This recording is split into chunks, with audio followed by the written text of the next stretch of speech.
Good morning, everybody. I'm not even going to announce my name this time. So I may upload this in multiple places, and they'll know by the channel that it's on who I am. You can watch other videos on this channel. So anyway, you know what? I should have counted down. I know I'm in the countdown phase right now. I think I'm 2 weeks. No, 1 week. No, 2 weeks and a few days from my first visit out of this country since I was a teenager, since I was 15 years old. And I'm on my way to Costa Rica.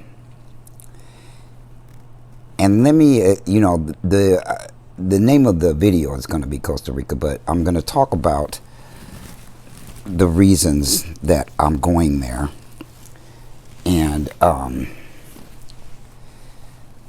maybe people can relate to this, maybe they can't. I'm thinking perhaps they can. Maybe not to being able to leave the country, but just all the feelings why. So back in October 30th, 2015 is the day that I consider my anniversary. It's the day that I stepped into who I've always been since I was like 6 years old, since I did not have a word for it back then. I had no idea why I thought the things that I did, and I, of course, was reluctant to say it out loud because I didn't understand what the hell was going on. So anyway, 7 years, almost 7 years, 6.5, I'd say right now, since I started the wonderful journey into being a man, into being a black man. And that is the primary reason why I am going out of town. I'm going out of the country, and to check out what it might be like to be in Costa Rica. It's the number 2 location for retirees in the world because of their cost of living and because of the cost of health care and other factors, how beautiful it is. I love the tropics, absolutely love them. Ever since I went to Hawaii the first time, and I think I had been there 2 or 3 times before I married a woman on that island, which was the most amazing thing I've ever done. It was just, even from the complete breakdowns to the breakthroughs of the wedding, the night before, or several nights before the wedding, I had decided I can't do this because everything was in breakdown mode. I mean, everything. Our luggage didn't even arrive until after the quote-unquote honeymoon suite period, of which I had rented a very, very nice hotel. I think, what was the name of that hotel? Well, one of the high-end hotels in the country. And but just being there just sent me over the moon because I love tropical weather. Now, I don't know if I'm going to love the tropical climate, like the bugs and all the critters and crap like that, because Costa Rica is going to be a lot more humid than Hawaii. Hawaii was relatively dry. It reminded me of California weather, but much better. And then I got to looking at, what it would cost to live there. Our wedding planners were 2 gay men who lived on the island and Oahu. And we got to spend time in their house, and it was like, what? Because they told us how much it cost, and it looked like an apartment. It didn't look like a house. It wasn't a house. It was probably a condo. But at the time, I was looking around like, you got to be kidding me. You're paying this much money for this dump. I didn't say dump out loud, but I was thinking it in my head. And, Hawaii is one of the most expensive places to live in the United States. It's up there, probably and beyond California, New York City, and Alaska. It's just the cost of living is ridiculous.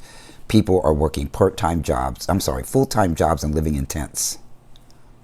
Huge tent cities on the island of Hawaii. Now, I don't know about Oahu, but I'm guessing so, because after they told us how much it costs to live there, from the food to the gas to the taxes to the housing to everything it would take to live in Hawaii. Oh, you know what? I should have put these arms down. But anyway, it was just too expensive. But it was a great place to visit. If you ever get a chance to visit Hawaii, it is a great place to visit. Or even get married there or have your honeymoon. Just don't have your honeymoon on Oahu. That is very touristy. So let me get back to why leave the country. I was telling some people, and I might have even said in a video, I don't know, that it breaks my heart to even think about leaving. At the same time, it's like I'm leaving a country that I love that doesn't love me back. And why? Because I'm a black man.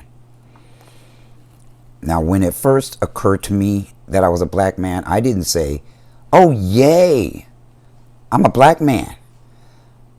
The thought was more like, oh, shit, I'm a black man. I didn't quite know what was going to happen in the following years. I just knew, just from watching my brothers go through life as men, that it was not ideal. White male privilege, male privilege is watered down for black men. Way watered down. They expect us to put up or shut up with their bullshit, their racist bullshit. And that's from progressive, liberals, and right-wingers, GOP. It doesn't matter what their political affiliation is. White supremacy in this country is to be maintained. And even people that think they're the most liberal of the liberals, when it really boils down to it, they are not in the fight for this. They are not in a fight to get rid of the inequalities in this country. Nobody is but black people, and we've been spinning our wheels for over 400 years because we didn't create this stupid thing called race, and we didn't create white supremacy, and we didn't create the system of systemic racism and all of that stuff. So we can't get rid of it. No matter what we do, our mission in life is to tolerate it, to tolerate the way this country is towards us, and to do our best. Because I'm telling you, it is so inbred in this culture. And every white kid that is born into it. Every Hispanic kid that doesn't consider themselves black is born into it. Every Asian that is not born into it. And every Native American that isn't born into it. They're all born into this thing that people are fighting to maintain, which is white privilege. All them races will call us out our name before we'll even think of equivalent names for them, which is kind of where the Karen came from, Karens. And we call men and women Karens because we never bothered to get that far to create a word for men. But, the fragility, the denial. Denial is not just a river in Egypt. There's a lot of white people who are in denial that the way they come at us, the way they treat us, the way they view us, and the resources that are not coming to us because of them is not born out of racism when it is. So anyway, for that reason, and because I'm very hypersensitive to energy, the energy in this country is awful for black people.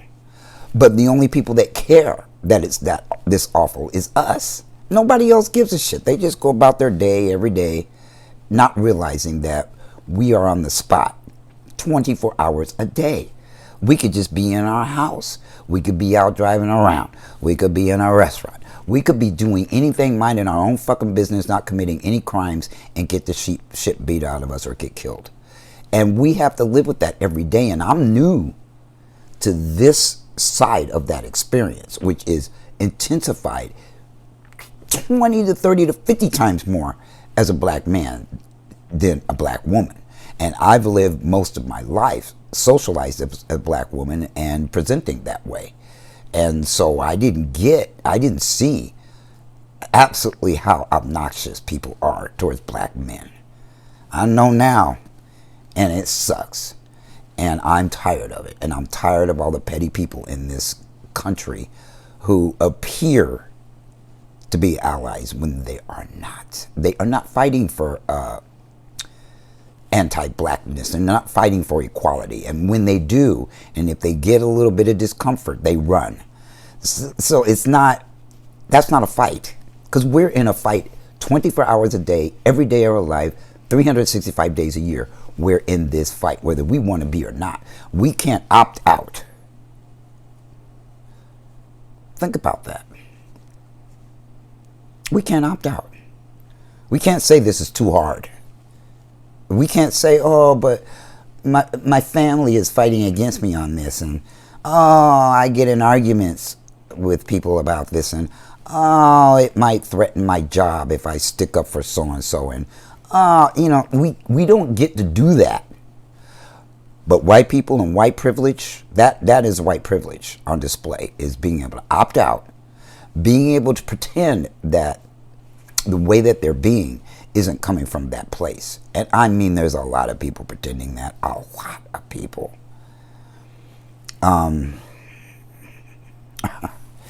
If people could see what we see, they'd just be...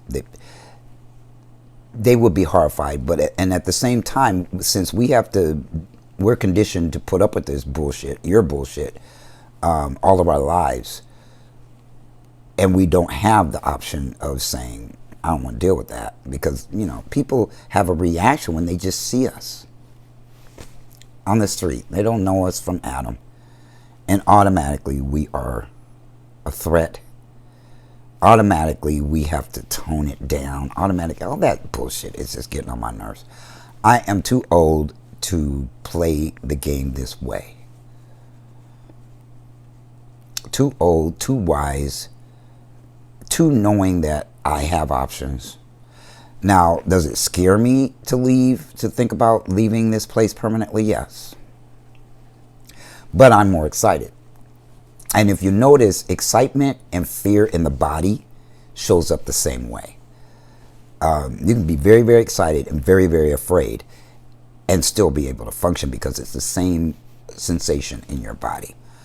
And I have been a man that has always just taken my fear with me and gone and done what I have to do. And that started when I was that was even before I got clean and sober. Me joining the military was the bravest thing I did as a youngster, as a teenager. I was actually 20, but I joined when I was 19, and then I went to another state by myself on a bus with $20 in my pocket and knowing nobody but one person. And God, or my angel, saw to it that that person was home. Oh my God, I could have been in real trouble if she wasn't. So anyway, I've had a certain amount of courage, and maybe it definitely had to do with my upbringing. I've been traveling since I was a baby. So I'm not afraid to travel. I'm not afraid to experience new things, with or without people with me. I've been all over this country by myself. I've lived in a lot of places in this country by myself, since the age of 20.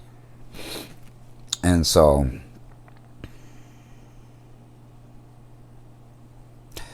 part of the reason it breaks my heart to leave a country that I love is because I served in the military for everybody's freedom to be assholes, to treat the First Amendment unfairly towards us, to treat the Second Amendment unfairly towards us. and the rest of the amendments, really. The political climate is full of shit. The left is just as bad and racist as the right. And it's all a game. It's all a very dangerous game. The economy has gotten ridiculous. I wanted to buy a house, and from just a year ago, prices have doubled. I'm not paying double for the same quality of house, especially since the quality of houses where I live right now is like shit. They don't see to it that these places are built well. So I just can't justify doing that. And I need to get out of this apartment that I'm living in, because they're trying to price me out of the apartment and charge more than it's worth. All around greed, all using the excuse of the pandemic. And I'm seeing the pandemic, but then I see the advantage. I see corporations taking advantage of it. So I created another channel, actually. I have another channel. It's a business channel to talk about businesses and how screwed up they've gotten, and how sending all of the first level support overseas is just the biggest crock of shit and mistake that they're making towards the citizens of the United States. They're actually turning our first world experience into a third world experience by having support overseas. Those people culturally are different. But anyway, I'll probably put a link to that channel on one of these videos. Or this video. But, so, I served my country honorably for everybody's freedom to just jerk us around like we are not human. Fully human. 3/4 human. Like when stuff happens, how do you feel when stuff happens to us? It just looks like a TV commercial. Oh, there's another one that got killed. Oh, there's another one that got unfairly put in jail. Oh, there's another one that got harassed by the police. I mean, when you're not black, what is it that you feel? And I don't see you fighting for us. I hear a whole bunch of people talking about black and brown. So now when did we caping for the brown? They're not caping for us. Why are we caping for them? Is it in hopes that they'll fight for us? Nah, we black people have been standing up for everybody all of the time we've been here. You know, it used to be sticking up for slave masters. You'd have the house Negroes that did that. And then you had the field Negroes who just worked in the field. But there's so many house Negroes in this country, and then you've got the slave masters themselves. And what's funny is all these fragile white people talking about how, well, that was a long time ago. We're not responsible for what they did. Well, no, you weren't. But you're responsible for maintaining what they created. If you're not fighting against it, you're maintaining it. And if you're not fighting against it because it's the right thing to do, you are maintaining it. You're either doing one or the other. You can't be doing both. So,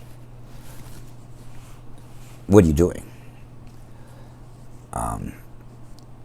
So, you know, that's one of the reasons why I want to leave as well. Now, do I know that, you know, racism probably exists down there? Yes, but in a much smaller case, and the pace of life is much slower. With what I'll save on the cost of living, I'll be able to travel to other places that I wouldn't be able to do if I stay here.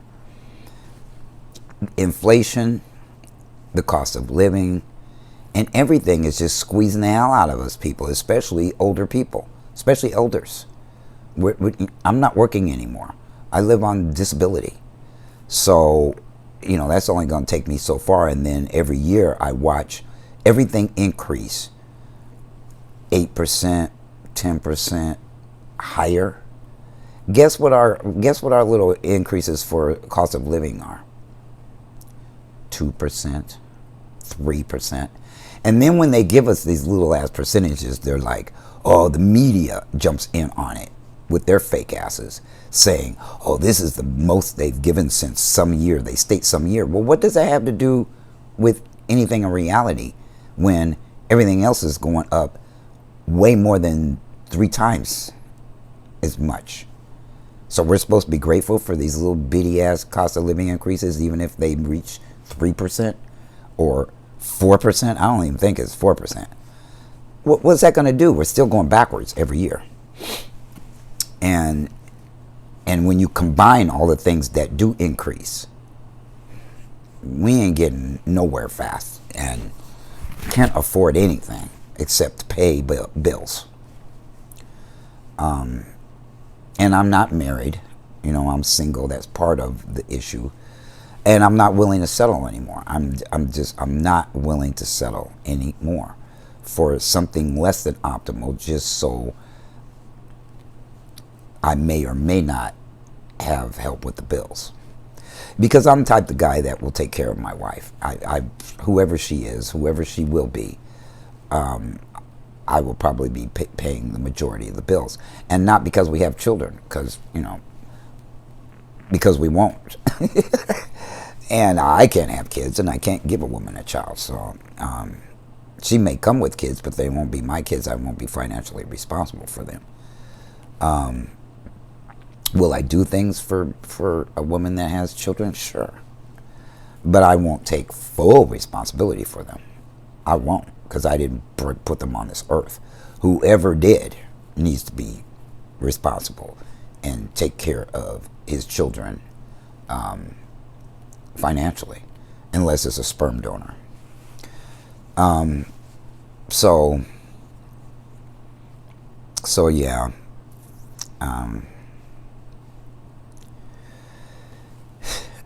And I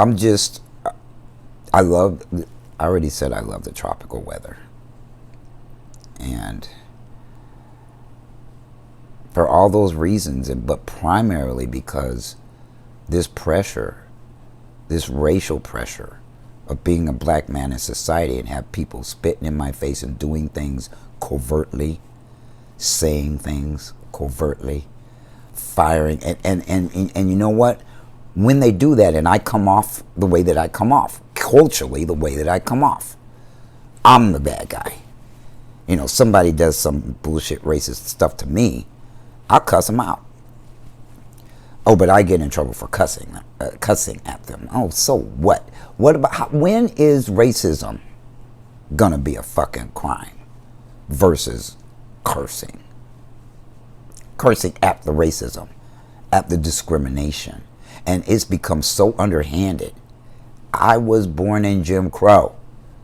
I grew up during the civil rights movement.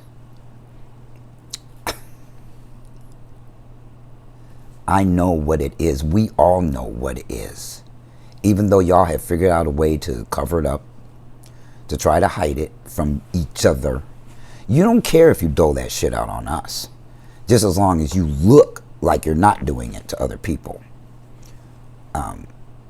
Yeah, they figured out, just don't call them the N-word. But you can do about anything else and get away with it. And then you got the police that can do everything and that. And kill you.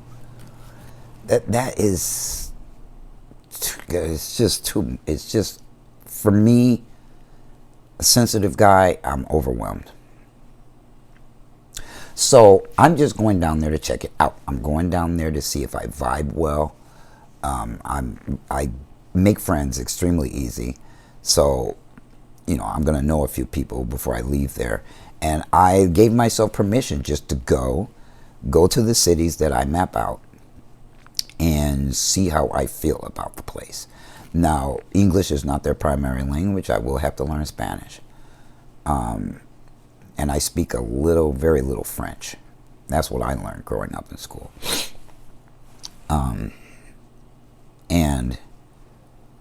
But that's not, I'm going to have a translator in my phone to help me out while I'm down there.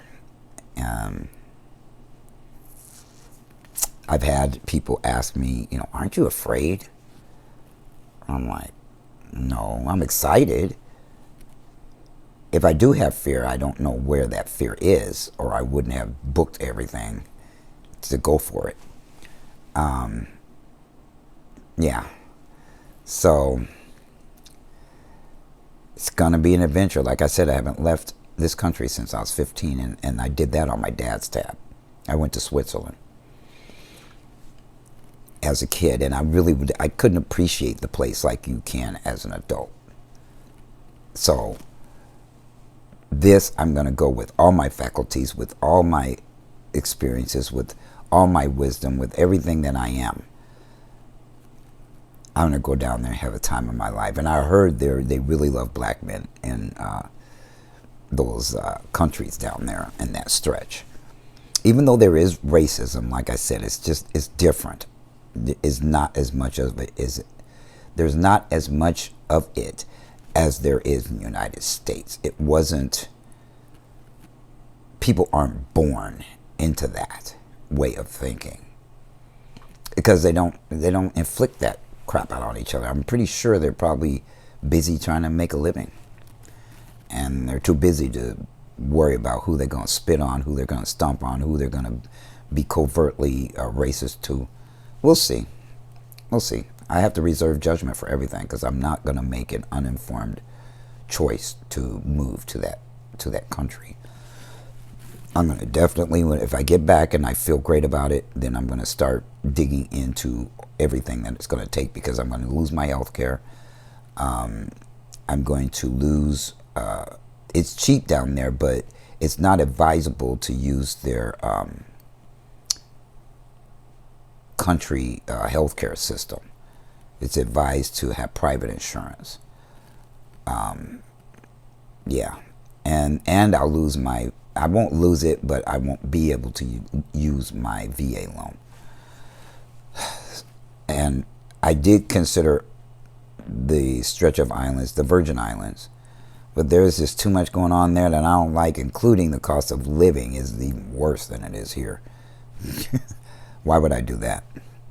I want to travel. I want to go to other places besides that country and have the freedom in my finances to do so. I did get a little an increase in my disability for the VA. That was just a surprise to me, even though I've been fighting for that for years and years. When it came, it came by surprise. The letter that they sent to me didn't get to me until the day they increased it. And I saw it in my bank account. I was like, what? But, so, it'll be enough. And I can breathe. And maybe I can relax. And just tone it down. Because I'm already a Class A personality. I'm an overachiever. And I need a break today at McDonald's. Oh, man. I need a break from the rustle and bustle of the United States. My heart will always be here.